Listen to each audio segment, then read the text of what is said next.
Hey everyone, welcome back to the Soundbyte. My name is Andrew, and today we're going to be jumping into a bit of Skid Row. I've done one reaction video previously with Skid Row. Been a big fan of them since I was a little kid, so this is not really a first time reaction. I'm quite familiar with a lot of their stuff, and it's been suggested to check out a song called "Wasted Time" by Sweet Potato.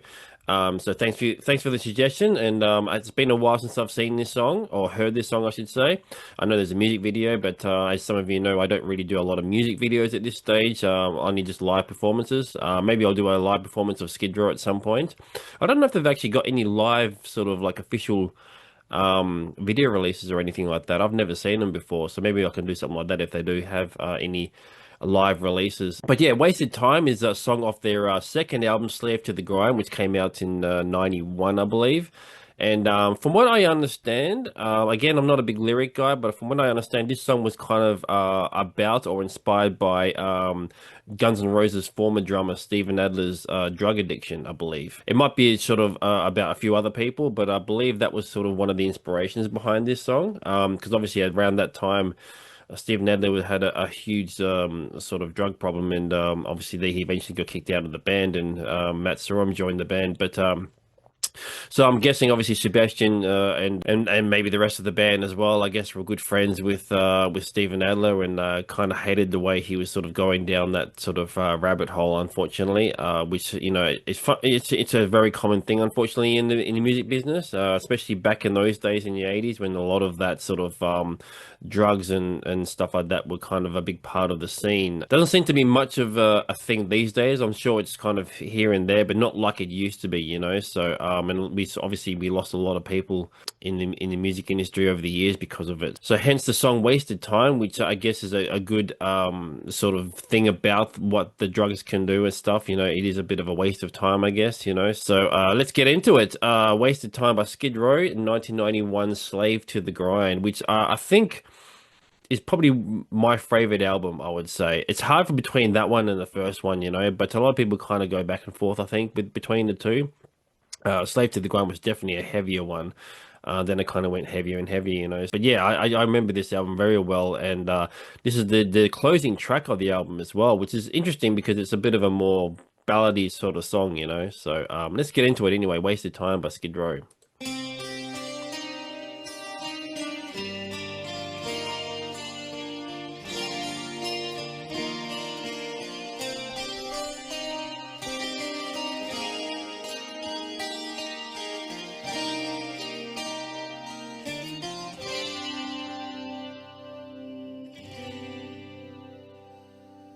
You and I together in our lives, sacred ties will never fray. Then why can't I let myself tell lies and watch you die every day? I think back to the times when dreams were what mattered.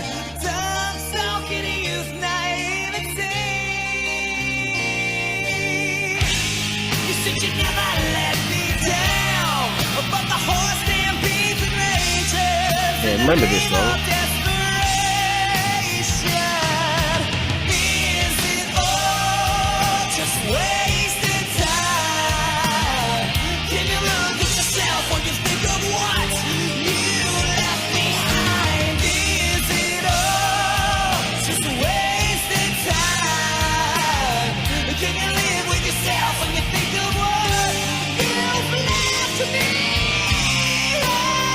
Sebastian getting up there and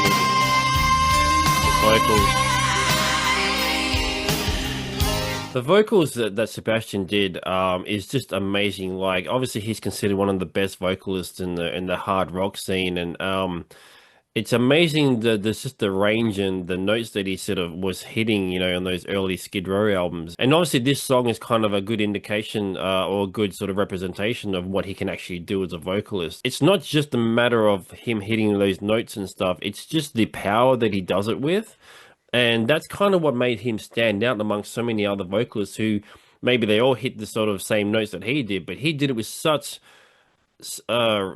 power and such consistency as well. And just that tone of voice that he has, it really was one of the standouts in Skid Row, you know. And I mean, obviously, all the everyone in the band was great, but like Sebastian really was kind of one of them, the main highlights of the band and their sound and stuff, you know. So, and also the other thing as well, I'm not a huge sort of like mellow, sort of ballady sort of person. You know, and a lot of that was sort of quite popular back in the day, but Skid Row kind of do it really well. And, you know, some of the best songs they've ever written have actually been sort of the ballady type songs, you know, like I Remember You and stuff like that. So even though I was never a huge fan of that kind of style of music, Skid Row is just kind of, it made me appreciate it, definitely. And I think a lot of that was because of Sebastian Bach himself and his vocal range.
That bit right there always stood out with me.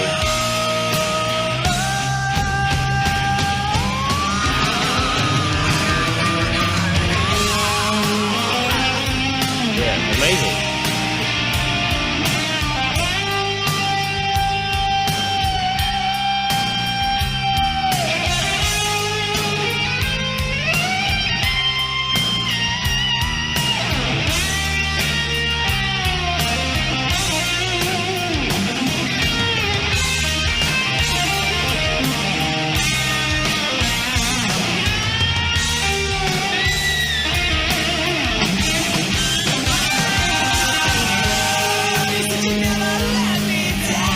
Yeah, amazing vocals. And just also just the rest of the band kind of like playing into that as well. The combination of the two just really works so well.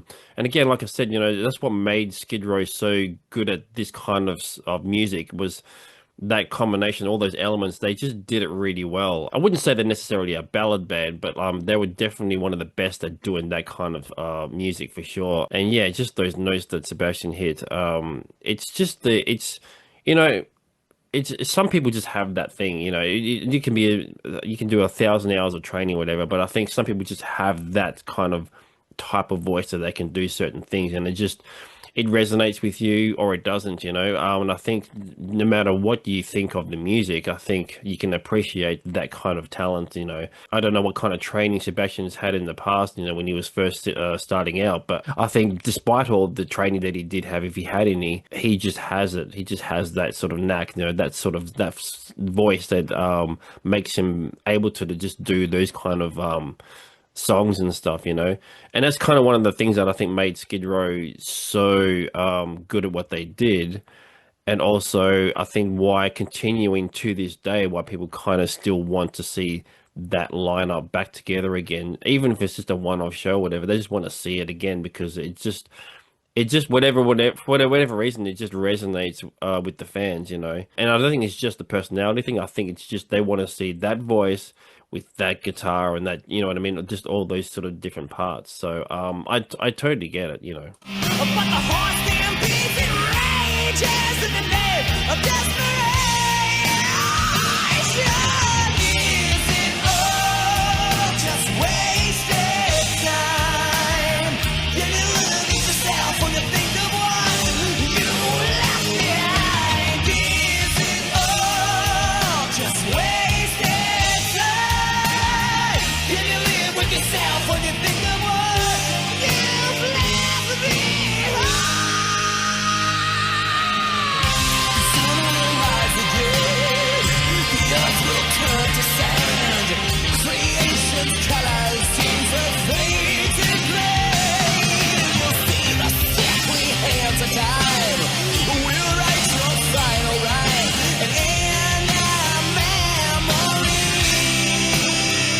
guitar is good as well.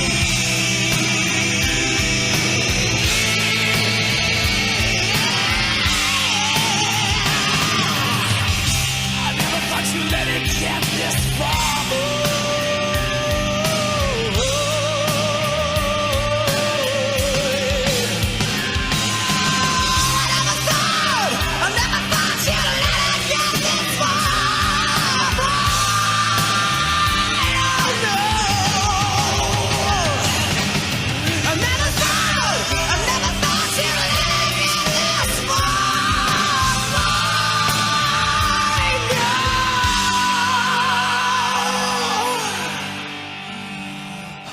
Thought you'd let it get this far, boy.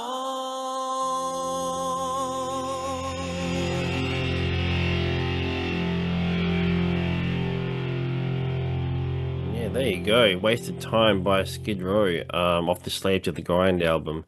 I find it very interesting that they left this song till last, and I do wonder if there are various reasons as to not outside of the musical sort of point, I guess, because it's not very often, or maybe it's not true. I guess maybe it does happen quite often where ballad sort of songs are the closer to an album. And I've seen that quite a few times, I guess. But I just find it interesting that because of the subject matter and stuff, that it was left to last on the album.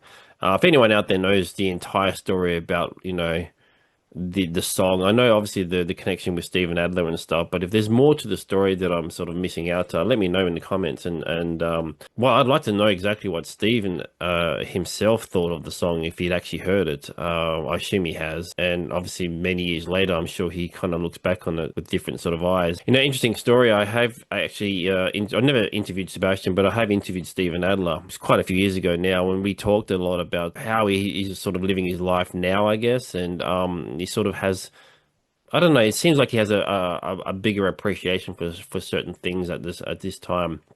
Again, this was quite a few years ago now, so and obviously he wasn't in GNR or whatever like that. But he was playing a lot of the stuff. He was doing like some solo tour or whatever, and playing a lot of GNR stuff and things like that. Absolutely nice guy.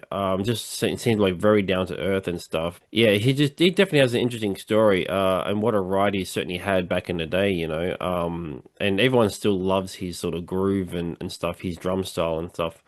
So he's always had that kind of appreciation from the fans for just in continuing to this day. But there you go. Anyway, Skid Row with Wasted Time, great track. Slave to the Grind, I consider it to be just about the best album that Skid Row ever put out. And it was only their second album as well. They were kind of just flying high, and like I said, they were kind of slowly moving towards a heavier kind of sound. And by the time they went to Subhuman, it was kind of almost metal, So, and I do wonder if Sebastian had stayed in the band, if they're going to continue going down that road. I know they did a bunch of tours with like Pantera and stuff like that, where they were playing with like heavier bands, and I'm wondering if that kind of inspired them to kind of go in that direction. Even though after Sebastian left, they kind of went back to like their sort of more hard rock sort of roots. So anyway, there you go. Thanks for tuning in as always. Please subscribe if you haven't. Thank you to those who have subscribed. Really appreciate it. And I'll see you in the next video.